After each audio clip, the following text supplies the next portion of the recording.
নমস্কার, আমি লগ্নজিৎ। আমার চ্যানেলে আপনাদের সবাইকে স্বাগত। আজকে আলোচনা করব শিবরাত্রি নিয়ে। শিবরাত্রি আমরা কেন করব? শিবরাত্রি করলে তার সুফল আমরা কি পাবো? কিন্তু সবার আগে আমাদের এই শিবরাত্রির টাইমিংটা জানতে হবে। আগামী 15ই ফেব্রুয়ারি অর্থাৎ রবিবার বিকেল 4:49 থেকে সোমবার অর্থাৎ 16ই ফেব্রুয়ারি বিকেল 5:33 পর্যন্ত, মানে 5:30টার মতো এই টাইমটায় আমাদের শিবরাত্রি চলবে।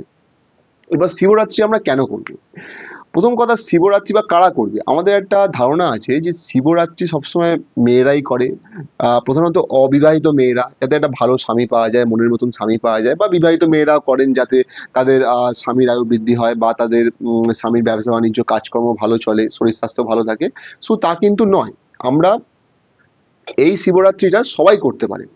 ধরুন, যাদের পড়াশোনা ভালো হচ্ছে না, যাদের ছেলে মেয়েদের পড়াশোনায় মন নেই, আপনারা কোনো অর্থনৈতিক কোনো দারিদ্রতার মধ্যে জড়িয়ে পড়েছেন, যে কোনো রকম সমস্যাতে কিন্তু শিবরাত্রি আমরা করতে পারি, এবং ছেলেরাও করতে পারে। শুধু ভালো যে স্ত্রী পাওয়ার জন্য তা নয়, যে কোনো সমস্যার জন্য। এবার এই যে শিবরাত্রি, এটা আমরা ধরুন সারা বছরই তো অনেক এরকম ব্রত বা যোগ থাকে, কিন্তু শিবরাত্রির এত গুরুত্ব কেন? কারণ সেই সময় কিন্তু ইউনিভার্সে এরকম এনার্জি একটা ক্রিয়েট হয় যেটা কিন্তু খুবই এফেক্টিভ। এবার শিবরাত্রিকে আমরা গুরুত্ব কেন দিচ্ছি? তার প্রধান কারণ শুধু এনার্জি ক্রিয়েশন নয়, এর জন্য আমাদের কিন্তু কিছুটা পুরাণে ফিরে যেতে হবে। পৌরাণিক যুগে আমরা দেখেছি, যখন ভগবান শিব অর্থাৎ দেবাদিদেব মহাদেবের যখন সাধনা করতেন, তখন কিন্তু অনেকেই অনেক বরদান পেতেন। ইভেন অসুররাও এরকম ভয়ঙ্কর ভয়ঙ্কর অনেক আহ, সাধনা করেছেন, এবং ওনারা অনেক ভালো বরদান পেয়েছেন, আশীর্বাদ পেয়েছেন, এবং সেই আশীর্বাদের জন্যই তারা কিন্তু দেবতাদের বিরুদ্ধে লড়াই করেছেন, এবং সেই লড়াইয়ে তারা কিন্তু জিতেও গেছেন। তো যেখানে কিন্তু দেবাদিদেব জানতেন, মহাদেব জানতেন যে ওনারা কিন্তু, এই অসুররা কিন্তু আমার এই যে আশীর্বাদ, সেটা কিন্তু দেবতাদের বিরুদ্ধেই ব্যবহার করবে, কিন্তু তাও তিনি দিয়েছেন। কারণ কেন দিয়েছেন? কারণ সাধনায় প্রসন্ন হয়ে, এবং উনি অল্পতেই সন্তুষ্ট। আর উনি সবাইকে আশীর্বাদ করেন। ওনার যে আশীর্বাদের জন্য আমরা প্রত্যেকেই ওনাকে তাই স্মরণ করতে পারি। এইটাই হচ্ছে একটা ঐতিহাসিক ঘটনা, বা ঐতিহাসিক বলবো না, পৌরাণিক ঘটনা।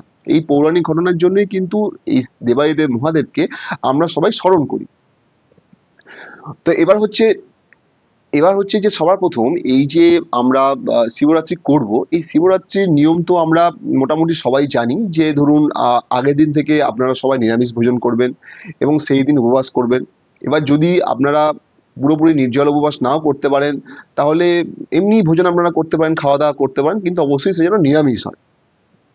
এবং এই শিব পূজার জন্য আপনারা নিয়ম কম বেশি সবাই জানেন, কিন্তু তবুও আমি বলছি।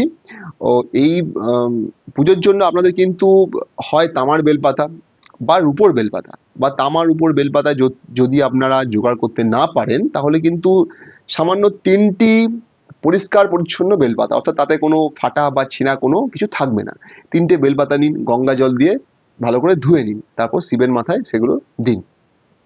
সেই সঙ্গে কি রাখবেন? সেই সঙ্গে রাখবেন হচ্ছে গঙ্গা জল, আখের রস, মধু, দই, ঘি, আকন্দ ফুল, এবং ধুতরা ফুল, এবং সেই সঙ্গে 5 রকমের মিষ্টি এবং 5 রকমের ফল।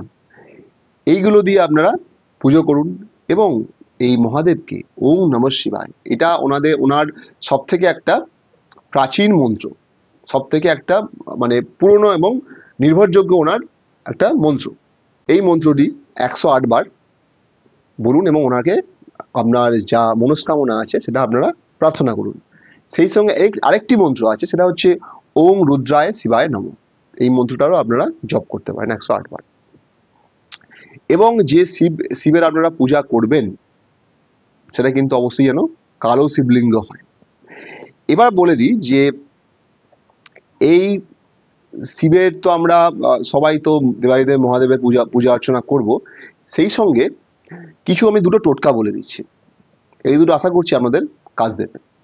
যারা খুবই আর্থিক সমস্যায় ভুগছেন, তারা শিবরাত্রির দিন থেকে শুরু করুন। আখের রস কোনো জাগ্রত যে আমাদের মন্দির রয়েছে, সেখানে গিয়ে শিবের মাথায় দিন, এবং তারপরে এটা টানা কিন্তু 21 দিন চলে, মানে শিবরাত্রির দিন নিয়ে প্লাস 20 দিন, টোটাল 21 দিন এরকম শিবের মাথায় গিয়ে আখের রস ঢালুন। তাহলে কিন্তু দেখবেন, এবং সেই সঙ্গে পরিশ্রম অবশ্যই করতে হবে, যা কাজকর্ম করছেন করুন, দেখবেন আর্থিক যে সমস্যা থেকে আপনারা কিন্তু অনেকটা মুক্তি পাবেন। এবং আরেকটি আমি আপনাদেরকে বলে দিচ্ছি, যদি আপনারা শত্রুর মুখোমুখি হন, মানে খুব বেশি ধরুন শত্রুতা হচ্ছে আপনাদের সঙ্গে, প্রতিবেশী বা কাজের জায়গাতে, ইচ অ্যান্ড এভরিওয়্যার, তখন আপনারা কি করবেন? তখন আপনারা সর্ষের তেল নিন এবং তাতে তিল দিন, কালো তিল, এবং এইটা বাড়িতে করলেই ভালো। 2 ইঞ্চির কম কোনো কালো শিবলিঙ্গ নিন, শিবরাত্রির দিন ওনার মাথায় সেই তিল মিশ্রিত তেল দিন, এবং নিজের মনস্কামনা যা আছে বলুন, যে আপনি শত্রুর হাত থেকে মুক্তি চান সেটা বলুন। এইটা করবেন টানা 21 দিন, মানে 1+20, শিবরাত্রির দিন +20 দিন, এইটা করুন। দেখবেন কিন্তু এই সমস্যাগুলোর হাত থেকে আপনারা অনেকটাই মুক্তি পাবেন। সেই সঙ্গে আরেকটি কথা বলে দিই, যে শিবরাত্রির দিনে যাদের ডমরু যোগ আছে, এবার ডমরু যোগটা কি? ডমরু যোগ হচ্ছে একটি জন্মছকে ধরুন মেষ, বৃষ এবং মীন, এই 3টি ঘরে কিছু গ্রহ আছে, এবং নিচের দিকে মোটামুটি ধরুন তুলা, কন্যা এবং বৃশ্চিক, এতে কিছু গ্রহ আছে, মানে আপনার জন্মছকটা অনেকটা ডমরু অর্থাৎ ডুগডুগির মতন দেখতে।